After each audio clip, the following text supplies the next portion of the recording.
کسی صاحب نے پوچھا کہ اگر کوئی شخص معاذ اللہ روزے کی حالت میں مشت زنی کرے تو کیا اس کا روزہ ٹوٹ جائے گا؟ جواب دیجئے، جواب سماعت فرمائیے۔ آپ جانتے ہیں کہ فحاشی اور عریانیت یہ بہت عام ہو چکی ہے، جس کی وجہ سے ہمارے نوجوان اس لت میں اور اس بیماری میں مبتلا ہو گئے ہیں کہ وہ مشت زنی کرتے ہیں، یعنی اپنے خاص مادے کو اپنے ہاتھ سے نکالتے ہیں۔ تو یہ ایسی عادت ہے کہ روزے کی حالت میں بھی انسان اس کی طرف راغب ہوتا ہے۔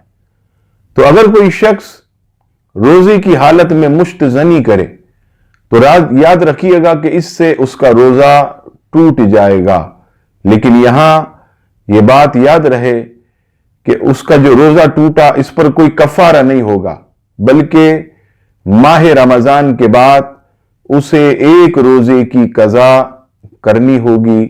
اللہ تبارک و تعالی ہمارے نوجوانوں کو ہر برے فعل سے اور خاص طور پر مشت زنی کی لعنت سے محفوظ فرمائے، آمین۔